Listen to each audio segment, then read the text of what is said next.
The politics in Riftvalley is going to be very interesting, especially in the next few weeks.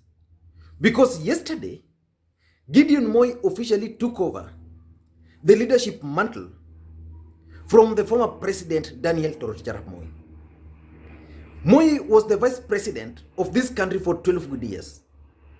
After that, he became the president for 24 good years, which means the former president ruled this country for 36 good years, especially in Riftvalley. But there is the emergence of the deputy president, William Samoei Ruto. Because if you look at it critically, the only thing standing between the deputy president, William Ruto, and the presidency currently is President Uhuru Kenyatta and the system. But who is going to emerge victorious in Riftvalley? We all know that in politics, a day can change a lot. But as things stand today, the deputy president has an edge over Gideon Moi. And based on what happened in Kabarak, I can predict that after next month, basically after 40 days, we are going to see a totally different Gideon Moi. But the question is, will he be able to outwit the deputy president in Riftvalley? That's the question which most Kenyans are asking. Because as things stand today, the deputy president has lost favor with the system. And as things stand, it seems the system was also sending a coded message to Kenyans. And that's why Gideon Moi was given prominence during the burial of his father.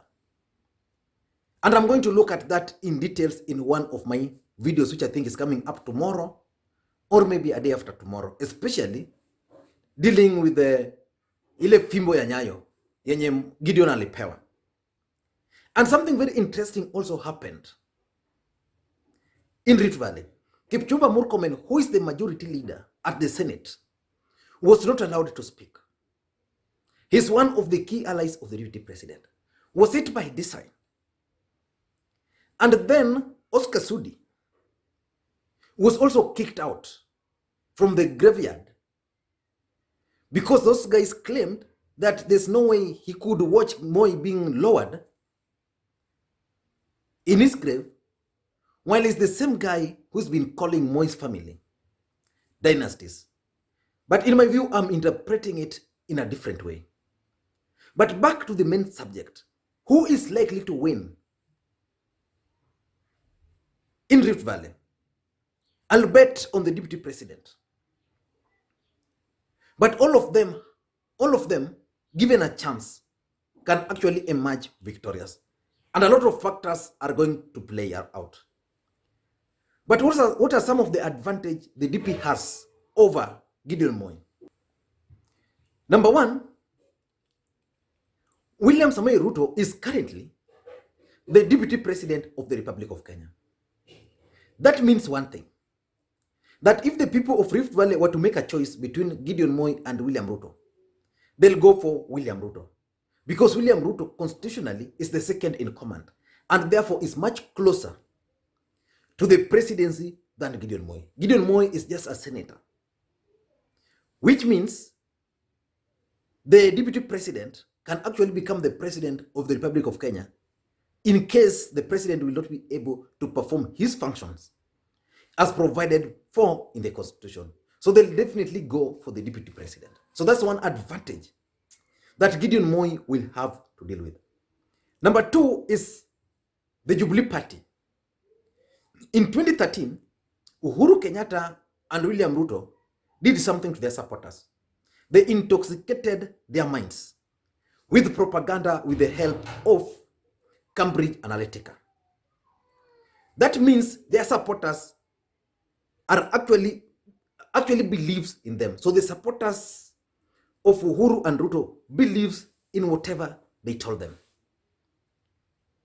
And because Jubilee Party managed to win the presidency and retained it, It means Jubilee Party has structures because power always attracts people. So there are many people now currently in Jubilee Party. And because Jubilee Party has more control in Riftvalley compared to Kanu, the deputy president can basically succeed or can succeed based on that just the support of Jubilee Party in Riftvalley. So Jubilee Party is going to help the deputy president a lot when it comes to contest of Riftvalley. Number 3 is the aggressiveness. The deputy president is an aggressive man. He's a campaigner. In a single day, the DP can cover 3 counties. He can be in Kisii, then he can be in Nyandarua, then somewhere in Riftvalley. And because he's an aggressive man, the people of Riftvalley now believes that he's the right guy to carry on the political aspirations of the people of Riftvalley. On the other hand, if you look at Gideon Moi, what has he done so far? What are his strengths? What are his weaknesses? What is he doing to revamp Kanu? Even if not in Kenya, but in Riftvalley. So that's an advantage the DP has. Number 4, is what I can call, is being viewed as a victim. The DP is being viewed as a victim of dynasties, as a son of a poor man. And I don't know why people are buying the narrative. Because if you look at it critically, I want to give example which I like giving. Gideon Moi is a son of Moi.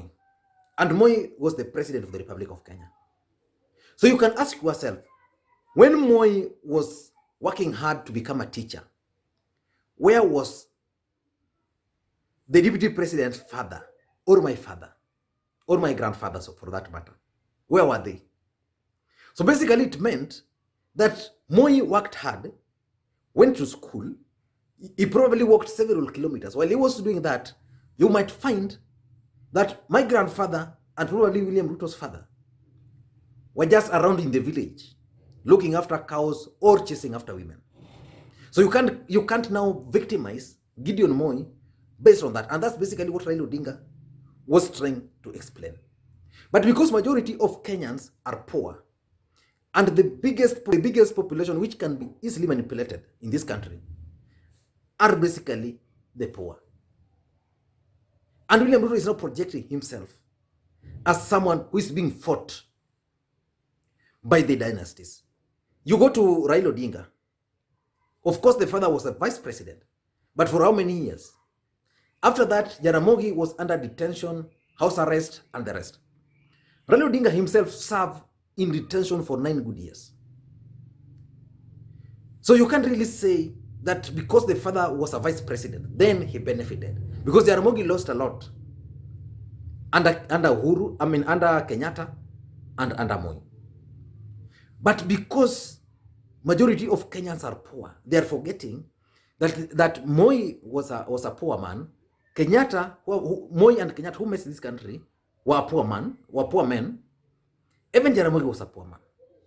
And therefore, it won't be any news when another poor man became the president of the Republic of Kenya. But that narrative is being sold so nicely, and the people are buying it. That the Deputy President William Ruto is being targeted because he's a son of a poor man.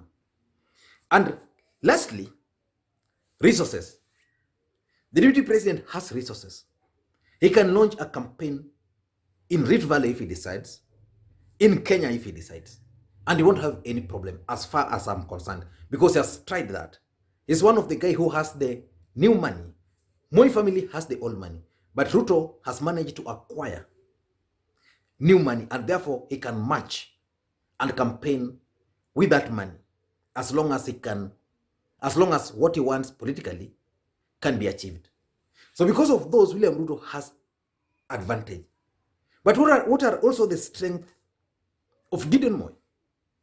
Number 1 is the family name. Gideon Moi will not need any introduction in this country. If you want to know that, just go and get the records of the number of people who viewed the body of the former president pale in parliament. And then go and check on the records of the people who went to Nyayo Stadium to see him off. And if you doubt, go to Kabarak and just take a roll call of the number of people who have mourned with the family. So because of that name, he won't need any introduction. And remember, Moi served this country for 24 years, 36 good years. So he created a network. There are so many people. If you listen keenly, Moi has helped so many people. And most of those people would be willing to support the son, Gideon Moi. So that's an advantage you can't take away from him. The second advantage is KANU. KANU is the only party and ODM party in this country which has networks across the country. So you can use the KANU networks, especially in Riftvalley. You just saw the way that guy traveled using a bike for 4 days from Kakamega to Nakuru. If you follow that guy closely, you'll realize that the guy is a KANU man. So that will help Gideon Moi, the KANU structure, if he can be aggressive enough. Number 3, Gideon Moi is acceptability. As we are complaining on this side that the deputy president is being isolated, that the system don't want him. On the other side, Gideon Moi is free. Gideon Moi can be easily accepted by the rest of the country. In fact, I've been reading the comments online. Even ladies are now accepting Gideon Moi because of his accent, the way he talks. Yeah, it's not like us who went to high school. This guy went to group of schools. So even his accent, the way he speaks, and online today, women are really attracted to Gideon Moi. That's the fact. So it's a guy who can be easily sold across the country. Unlike William Ruto, because William Ruto has stepped on so many toes, politically speaking. And lastly, resources. I don't think there is a family in this country, apart from the Moi family and Kenyatta family, who have enough resources at their disposal. Raila Odinga has campaigned thrice, but I think his support has always been friends. I don't think their family has that a lot of money. William Ruto has not campaigned for the presidency, so we don't know whether he can sustain it. Because once the government tried to close those taps for him, we saw him even reducing the number of Harambes. He no longer traversing the country like 3 counties in a day the way he used to do.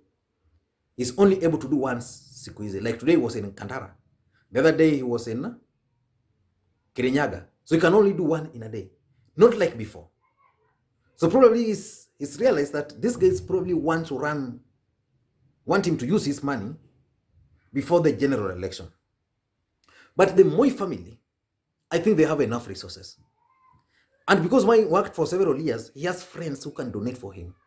And even the Kenyatta family can decide to pump their money in that campaign. But if you take the two as at today and deliver them to the people of Riftvalley to choose, they'll definitely go for William Samoei Ruto. But I don't want to rule out Gideon Moi.